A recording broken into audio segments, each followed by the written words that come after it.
Hoy no es una entrevista más, hoy es una nota especial. Hoy estoy con un sobreviviente del horror, con un sobreviviente de la masacre más grande del Estado de Israel. Sí, estoy con un vecino del kibutz Jolit, fronterizo a la Franja de Gaza, que sobrevivió y vivió como un héroe el 7 de octubre. Hola, Saúl Keisman, ¿cómo estás? Hola, ¿qué tal? Bienvenido. Bien.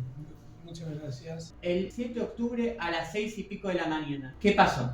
6:30, como estamos acostumbrados, sonó la alarma que se llama Tsebadón, que quiere decir color rojo, que uno tiene que entrar al cuarto refugio que se llama Mamad contra los misiles. Es un cuarto cerrado con un cemento muy fuerte y entramos en ese cuarto. Estuviste en el refugio durante 14 horas. ¿Cómo empezó todo eso? Los misiles que llegaban. Contame la historia. 6:30 me metí en el Mamad con mi perro, que es un golden que tiene 14 años, y empezaron a caer los misiles. En ese momento no sabíamos lo que estaba pasando alrededor, la cantidad de terroristas que entraron en territorio israelí, en los kibutzim. Con el correr del tiempo empezamos a escuchar también tiros y también más misiles. Y nosotros cuando hay misiles tenemos que esperar un tiempo hasta poder salir a la casa, a la normalidad. Pero nunca dieron la orden de salir del cuarto y estuve 14 horas y escuché a los terroristas tirar tiros a las casas, tirar granadas y encima por una granada que tiraron atrás de mi casa, explotaron todos los vidrios de la parte trasera de mi salón. ¿Cómo hiciste para aguantar 14 horas desde lo psicológico, desde lo mental? Contame las sensaciones que tuviste, el miedo, lo que sentiste. Mira, miedo había todo el tiempo. El perro mío no abrió la boca. Increíble, Sí. impresionante. Y aparte de eso, no tenía nada en el cuarto y salí en un momento a buscar agua para el perro y para mí también. Y estuve 14 horas hasta que el ejército me liberó. Y hablame un poco de ese miedo que sentías, me imagino desesperación. Contame tus sensaciones, porque no fueron 2 minutos, fueron 14 horas.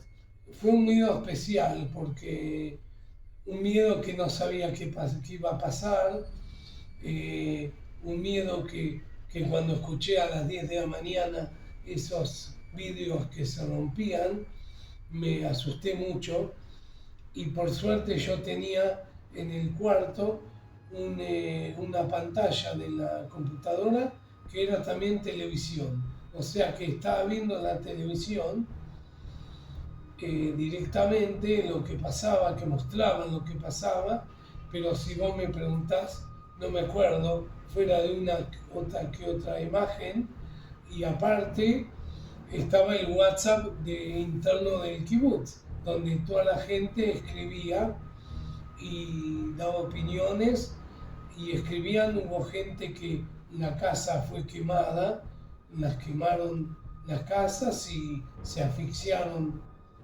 unas familias y por suerte sobrevivieron porque gente del kibutz se fueron a esas casas y sacaron a las personas por las ventanas y las salvaron.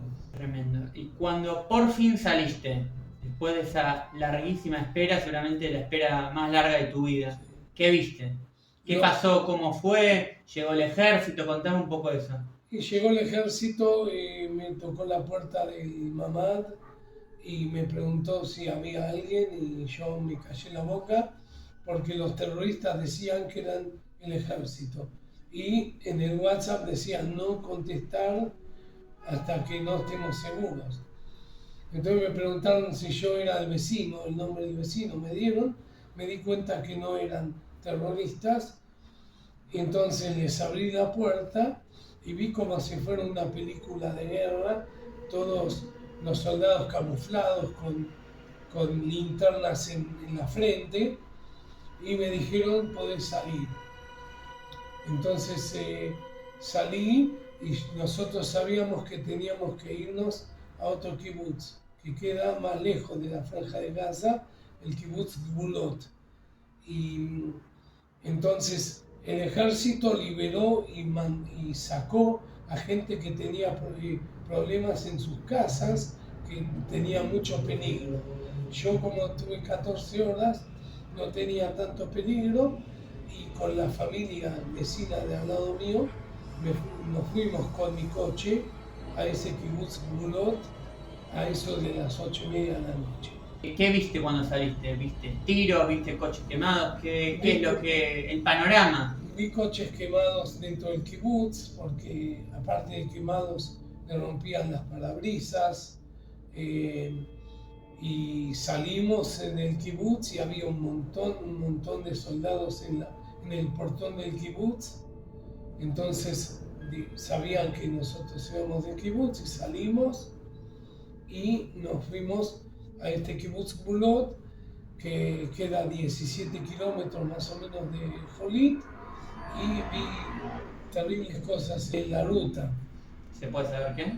Y coches quemados, gente muerta en los coches, una cabeza rodando por el asfalto también. Yo no vi, pero vi la chica esta, mi vecina, y estábamos con dos chicos de ellos, y la vecina decía a los chicos, no miren nada, porque no miren nada.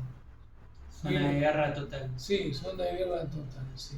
El kibutz, la comunidad donde vos vivías, ¿se puede saber cuánta gente asesinaron los terroristas de Hamás y cuántos fueron secuestrados a la Franja de Gaza? Sí, secuestrados a la Franja de Gaza fueron 4 beduinos que trabajaban en el tambo del kibutz. Un padre con 3 hijos. Y del kibutz murieron 10 miembros del kibutz y otras 3-4 personas más. En total 17 personas murieron del kibutz. Este padre con los 3 hijos fueron secuestrados. Eran 2 hijos y una hija. Un hijo y una hija fueron devueltos. Y el padre y un hijo se quedaron secuestrados y al final terminaron asesinados dentro de Gaza. Desde lo psicológico, ¿cómo hiciste en los días posteriores? ¿Cómo hiciste para recuperarte? ¿Cómo fue a nivel personal y a nivel comunidad del kibutz en sí? Y a nivel personal te puedo contar que no dijimos, pero tengo una hija de 23 años que estaba en el ejército, pero en ese día estaba en la casa del novio, que en otro kibutz muy alejado, cerca de Ashdod. Y mi hija... Una ciudad más céntrica, digámosle a la gente que... Sí, y mi hija me llamaba todo el tiempo a ver cómo estaba. Sabía que la madre había fallecido porque la madre la llamó y le dijo me dispararon. O sea, a la madre la matan los terroristas de Hamás, pero antes de morir ella llama y le dice a la hija que la dispararon. Exactamente. Y mi hija estaba muy preocupada por mí y me llama todo el tiempo, me pregunta cómo estoy, cómo está el perro. Y cuando salimos y fuimos al kibutz Gvulot, ella estaba en lo del novio. En el kibutz Gvulot recibimos ayuda de gente del ejército que también nos preguntaba si teníamos que tomar algún medicamento especial, un medicamento crónico que cada uno tomaba, y se ocuparon de conseguir esos medicamentos. Estuvimos toda la noche ahí en Gvulot y a la mañana siguiente un micro nos llevó al kibutz En Gedi, en el Mar Muerto, al hotel del kibutz. ¿Y ahí te instalaste cuánto tiempo? Ahí me instalé. Al otro día vino, en el mismo día que llegamos, el 8 de octubre, vino mi hija con el novio y me reuní con mi hija y estuve en ese hotel 11 meses. ¿Cuándo se enteraron que la madre de ella, tu ex mujer, falleció? El mismo 7 y el 8 se confirmaron las muertes de la gente del kibutz. Y, y la verdad que, viste, el mismo 7 que estábamos, no se sabía nada confirmado, porque la gente del ejército no podía entrar a las casas a verificar, porque todavía no sabían si habían terroristas dando vueltas. ¿Pudiste superar el trauma?